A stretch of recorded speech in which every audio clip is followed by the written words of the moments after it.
नमस्कार दोस्तों, कैसे हैं आप सब। यदि आपको आइडिया नहीं है कि CUET क्या है तो उसके रिगार्डिंग मैंने वीडियो बनाया है। मैं आपको CUET के रिगार्डिंग हर चीज़ बताने वाला हूँ, A to Z सब कुछ मैं आपको बताने वाला हूँ कि CUET का पेपर पैटर्न क्या है, CUET में किस तरह के क्वेश्चंस आते हैं, ठीक है, कौन सी यूनिवर्सिटी CUET एग्ज़ाम एक्सेप्ट करती हैं, उसमें उनकी एलिजिबिलिटी क्या होती है। तो उस बारे में मैं आज पूरी आपको डिटेल्स देने वाला हूँ।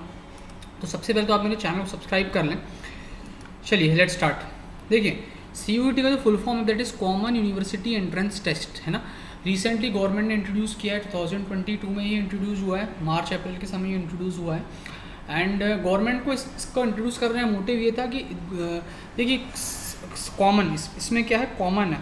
कॉमन मीन्स एक कॉमन प्लेटफॉर्म मिल जाए बच्चों को एडमिशन के लिए एंड अलग अलग बोर्ड एग्ज़ाम के स्कोर्स पर गवर्नमेंट को डिपेंड नहीं करना पड़े। So this is the basic philosophy behind the CUET, ठीक है। अब CUET बेसिकली क्या करता है, एक सिंगल विंडो अपॉर्चुनिटी प्रोवाइड करता है, ठीक है। It provides a single window opportunity to student seeking admission to 45 plus central universities. Central universities तो हैं, साथ में बहुत सारी स्टेट यूनिवर्सिटीज़ भी इसमें इंक्लूड हो गई हैं। तो अब ये जो यूनिवर्सिटी काउंट है 45 से बढ़ के ये अप्रॉक्स अभी 80-90 हो गया है। एंड ना सिर्फ स्टेट यूनिवर्सिटीज़, सेंट्रल यूनिवर्सिटीज़, बाकी प्राइवेट यूनिवर्सिटीज़ इसमें काफ़ी सारी इंक्लूड हो गई। जैसे टिस मुंबई है, वो इसमें इंक्लूड हो गई है। डीम्ड यूनिवर्सिटीज़ में काफ़ी सारी इंक्लूड हो गई हैं। तो इस तरह की काफ़ी सारी यूनिवर्सिटीज़ में इंक्लूड हो गई हैं। तो आप इंडिया के टॉप यूनिवर्सिटीज़ जो होते हैं, इंडिया की जो टॉप यूनिवर्सिटीज़ जैसे कि दिल्ली यूनिवर्सिटी हो गई, JNU हो गई, BHU हो गए, आप यहाँ पे एडमिशन पा सकते हो अपना CUET के थ्रू। पहले दिल्ली यूनिवर्सिटी में एडमिशन होता था, it was on the basis of merit score, class 12 score, ठीक है। JNU BHU को अपना एंट्रेंस एग्जाम होता था, बट अब सारे जो एंट्रेंस है दिस टू CUET। तो ठीक है, अब बेसिक इन्फॉर्मेशन क्या है CUET की। तो CUET कौन कंडक्ट करता है, NTA कंडक्ट करता है, नेशनल टेस्टिंग एजेंसी। ये वही बॉडी है जो JEE एंड NEET भी कंडक्ट करती है, ठीक है। सेंट्रलाइज्ड बॉडी है ये। एग्ज़ाम में कैसा होता है, कंप्यूटर बेस्ड टेस्ट होता है, कंप्यूटर पे आपको जाके सॉल्व करना होता है। ये ऑफलाइन एग्ज़ाम नहीं होता, ये कंप्यूटर बेस्ड टेस्ट होता है। आपको जाके सेंटर पे कंप्यूटर में अपने आंसर्स मार्क करने होते हैं। ये एक multiple choice questions based exam है, ये सब्जेक्टिव एग्ज़ाम नहीं है जैसे कि आपके बोर्ड एग्ज़ाम्स होते हैं, वो सब्जेक्टिव एग्ज़ाम होते हैं, but this is an MCQ based exam, ठीक है। डेट ऑफ एग्ज़ाम क्या है, देखिए 23 में CUET 23 में गवर्नमेंट इज सेइंग कि they will conduct the exam twice, 2 बार ये एग्ज़ाम कंडक्ट करेंगे। एक बार जो यदि मैं डेट की बात करूं, अभी जो न्यूज़ आ रही है, तो जो इसका जो डेट है इस बार मुझे लग रहा है कि गवर्नमेंट भी जो कह रही है कि पहली बार जो होगा ये फरवरी में होगा। पहली बार ये जो होगा ये फरवरी में होगा, बोर्ड यानी कि बोर्ड एग्ज़ाम्स के पहले। एंड सेकेंड टाइम ये जो होगा बोर्ड एग्ज़ाम्स के बाद होगा, यानी कि आपका अप्रैल मई में आपका ये एग्ज़ाम जो है होना चाहिए। तो सेकेंड टाइम ये जो होगा ये मई में होगा, ठीक है। तो 30-45 days after the class 12 board exam है। एंड ड्यूरेशन ऑफ एग्ज़ाम इसमें क्या है, देखिए ये जो 2 स्लॉट्स में होता है, एक मॉर्निंग स्लॉट होता है, एक इवनिंग स्लॉट होता है, ठीक है। तो जो मॉर्निंग स्लॉट होता है ये 3 आवर्स 15 मिनट्स का होता है, ठीक है। ये 3 आवर्स 15 मिनट्स का होता है मॉर्निंग स्लॉट। एंड स्लॉट 2 जो होता है, इवनिंग स्लॉट जो होता है, ये होता है 3 आवर्स 45 मिनट्स का, ठीक है, यानी कि 225 मिनट्स का ये स्लॉट होता है। ये डिपेंड करता है कि आप कितने पेपर इसमें भरते हैं। यदि आप सारे पेपर भरेंगे तो ये सारे पूरा रहेगा, यदि कुछ पेपर्स भरेंगे तो इतना ज़्यादा नहीं रहेगा, ठीक है। अब एग्ज़ाम पैटर्न क्या है, एग्ज़ाम पैटर्न देखिए 3 सेक्शंस में डिवाइडेड है, it is divided into 3 sections, section 1, section 2, section 3।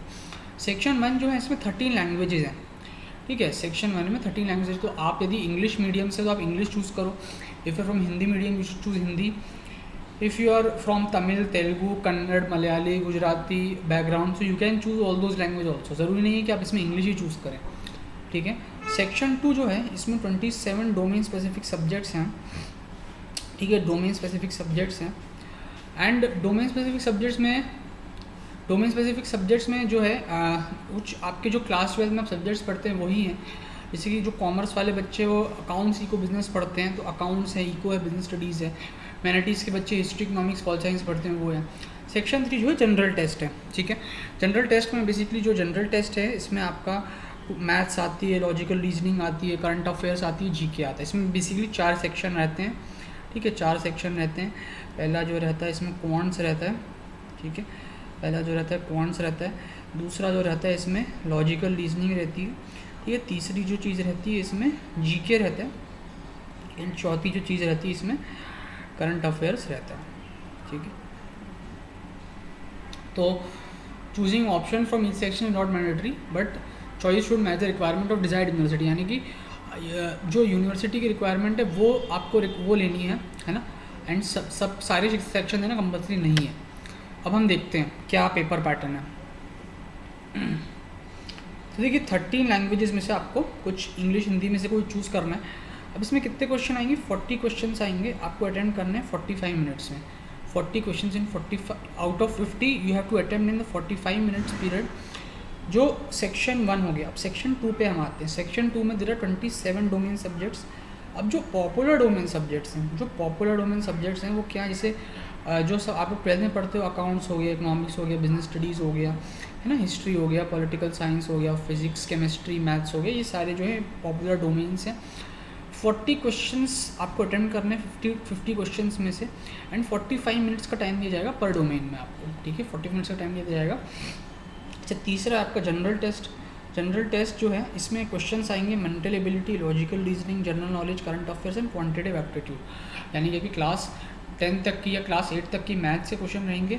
इसमें 60 क्वेश्चन आपको अटेम्प्ट करने रहेंगे। आउट ऑफ 75 क्वेश्चन आपको 60 मिनट्स का टाइम इसमें दिया जाएगा। शायद ये छुप रहा होगा, तो यहाँ पे जो टाइम आपको दिया है 60 मिनट्स का टाइम है, इसे 60 मिनट्स का ये जो है टाइम आपको दिया गया है यहाँ पे, ठीक है। बेनिफिट्स ऑफ CUET, चलिए ये तो हो गया है। अब टॉप यूनिवर्सिटीज़ कौन सी जो CUET के स्कोर एक्सेप्ट कर रही हैं, तो पहली है दिल्ली यूनिवर्सिटी, ठीक है, दूसरी बनारस हिंदू यूनिवर्सिटी। दिल्ली यूनिवर्सिटी आपकी दिल्ली में है, बनारस हिंदू यूनिवर्सिटी की बनारस में है, ठीक है, यानी कि वाराणसी में है। जवाहरलाल नेहरू यूनिवर्सिटी JNU है आपकी, ये भी दिल्ली में है, this is very famous for foreign language courses, ठीक है। अब कुछ स्टेट यूनिवर्सिटीज़ की मैं बात करूँ, तो यदि मैं मध्य प्रदेश की बात करूँ तो DAVV इंदौर जो है ये एक्सेप्ट कर रही है, बरकतुल्लाह यूनिवर्सिटी भोपाल एक्सेप्ट कर रही है। यदि मैं स्टेट यूनिवर्सिटीज़ की बात करूँ, इलाहाबाद यूनिवर्सिटी इसका स्कोर एक्सेप्ट कर रही है, ठीक है। BBAU लखनऊ है UP में, वो इसका स्कोर एक्सेप्ट कर रही है। ऐसी काफ़ी सारी स्टेट यूनिवर्सिटीज़ वगैरह इसका स्कोर एक्सेप्ट कर रही हैं। अब जैसे दिल्ली यूनिवर्सिटी में मान लीजिए आप कॉमर्स करना चाहते हो, दिल्ली यूनिवर्सिटी मान लीजिए आपको कॉमर्स परस्यू करना है, BCom honours, economics honours, BBA BMS, तो आपको क्या देना है, आपको सेक्शन 1 देना है, इंग्लिश हिंदी जो भी है, प्लस आपको मैथ्स का पेपर देना है या अकाउंट्स का पेपर देना है, ठीक है। इसके साथ साथ आपको और कुछ देना है, अकाउंट्स मतलब अकाउंट्स के साथ साथ इकोनॉमिक्स दे सकते हो, बिजनेस स्टडीज दे सकते हो, कोई भी 2 चीज़ें और आप दे सकते हो बीकॉम ऑनर्स के लिए।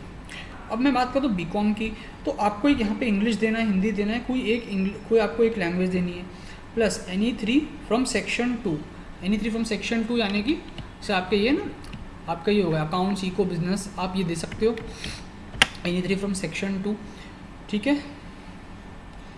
अच्छा, ये और भी है साथ में, तो या तो आप ये कर लो, या तो पॉइंट नंबर 1 कर दो, या तो पॉइंट नंबर 2 एलिजिबिलिटी कर दो। इसका क्या मीनिंग है, पॉइंट नंबर 2 क्या है, एनी 1 फ्रॉम सेक्शन 2 यानी कि हमारा ये जो सेक्शन है अकाउंट्स, इको, बिजनेस वाला, प्लस सेक्शन 3 दे दो।